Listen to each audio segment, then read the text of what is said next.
آج دل کچھ اداس تھا، موڈ بہت ہی لو تھا اور کسی کام میں دل بھی نہیں لگ رہا تھا۔ امی ابو اور بہن بھائیوں کی بہت یاد آ رہی تھی اور فیملی کے ساتھ ساتھ آج مجھے اپنی کالج کی سہیلیاں بھی بہت یاد آ رہی تھیں۔ آج میرا دل چاہ رہا تھا کہ ان میں سے کوئی میرے ساتھ ہو اور میں خوب گھوموں پھروں اور گپ شپ لگاؤں، لیکن سیڈلی نہ تو میری فیملی میں سے کوئی یہاں موجود ہے، نہ ہی میری کالج کی سہیلیاں۔ اگر آپ کو بھی میری طرح کبھی کبھی ایسا ڈپریشن اور اداسی ہو جاتی ہے تو یہ ویڈیو آپ کے لیے ہے۔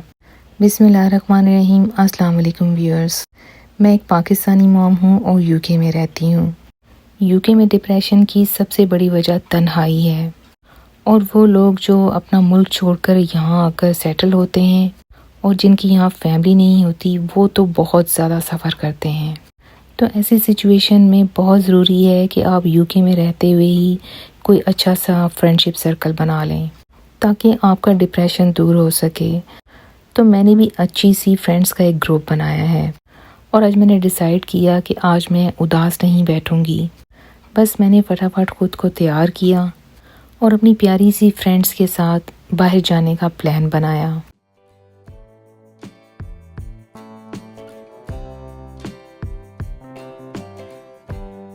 جب میں نئی یو کے آئی تھی تو مجھے یہاں فرینڈس بنانے سے بہت ڈر لگتا تھا، اسپیشلی مجھے کسی پر ٹرسٹ کرتے ہوئے بہت گھبراہٹ ہوتی تھی۔ آلدو میرے آس پاس بہت ساری پاکستانی فیملیز رہتی تھیں، لیکن میرے لیے ان پر ٹرسٹ کرنا بہت مشکل تھا، اس لیے دوسری فیملیز کے ساتھ میرا ملنا جلنا بہت ہی لیمیٹڈ تھا اور معاملہ صرف سلام دعا کی حد تک ہی تھا۔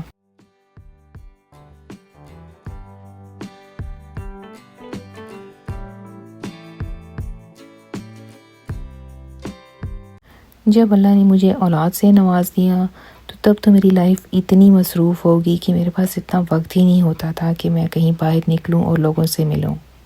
بچوں کی لک آفٹر کے چکر میں تو اپنے آپ کو بھول ہی گئی تھی، اور اب جب اتنے سال گزر چکے ہیں اور بچے کچھ بڑے ہو چکے ہیں تو اب مجھے اپنے آپ کا بھی خیال کرنا چاہیے اور کوئی اچھا فرینڈشپ سرکل ضرور بنانا چاہیے تاکہ میری بھی کوئی سوشل لائف ہو۔ تو بس اسی سوچ کے تحت میں تیار ہو گئی۔ تو تیار ہونے کے بعد میں کر رہی تھی اپنی فرینڈ کا انتظار جس نے مجھے پک کرنا تھا۔ ہمیں لوکلی یہاں پہ ڈنر کرنے کے لیے جانا تھا، لیکن چونکہ مجھے فروزن شولڈر کی پرابلم ہوئی تھی، میرے لیے گاڑی چلانا تھوڑا ڈیفیکلٹ تھا، تو اس لیے میں نے اپنی فرینڈ سے کہا کہ مجھے لفٹ دے دیں۔ تقریباً 10 منٹ کی ڈرائیو کے بعد ہم جس ریسٹورنٹ میں پہنچے اس کا نام تھا سہارا گرل، اور میں یہاں پہلی دفعہ آئی تھی، اور اتنے سالوں میں فرینڈس کے ساتھ باہر ڈنر کرنے کا میرا یہ پہلا تجربہ تھا۔ میں کچھ گھبرا بھی رہی تھی کیونکہ میں کچھ خواتین سے پہلی دفعہ مل رہی تھی، لیکن ماشاءاللہ سبھی بہت فرینڈلی تھی۔ بھوک زوروں پر تھی، بس ہم نے جلدی جلدی آرڈر کیا۔ پہلے سٹارٹر آئے اور اس کے بعد ہماری آئی دال، اور پھر آئے چکن بون لیس ہانڈی۔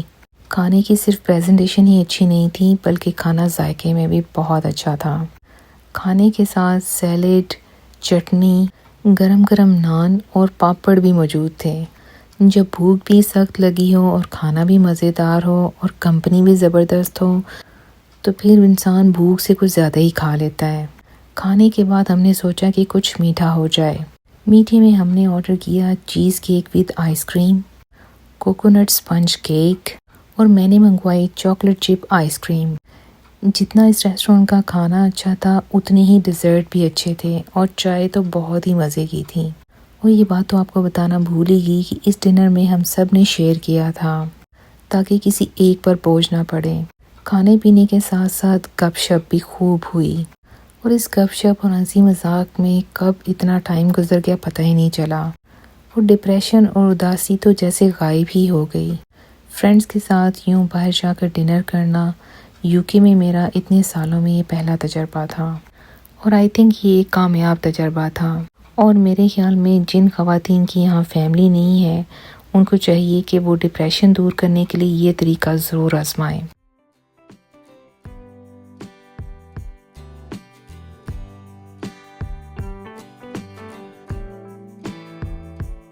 تو ویورز، یہ تھی میری آج کی ویڈیو کو لائک، سبسکرائب اور شیئر ضرور کریں، اور کامنٹس میں بتائیں کہ ڈپریشن اور اداسی دور کرنے کے لیے آپ کے پاس کون سے ٹپس ہیں، اور کامنٹس میں یہ بھی بتائیں کہ اداسی دور کرنے کا میرا یہ آئیڈیا آپ کو کیسا لگا، اور کیا UK کی تنہائی سے بچنے کا یہ علاج بہتر ہے یا آپ کے خیال میں کچھ اور کرنا چاہیے؟ تو مجھے اپنے خیالات کامنٹس میں ضرور بتائیں۔ تو انشاءاللہ ملتے ہیں اپنی نیکسٹ ویڈیو میں۔ اوکے جی، اسٹے ٹیون، اللہ حافظ۔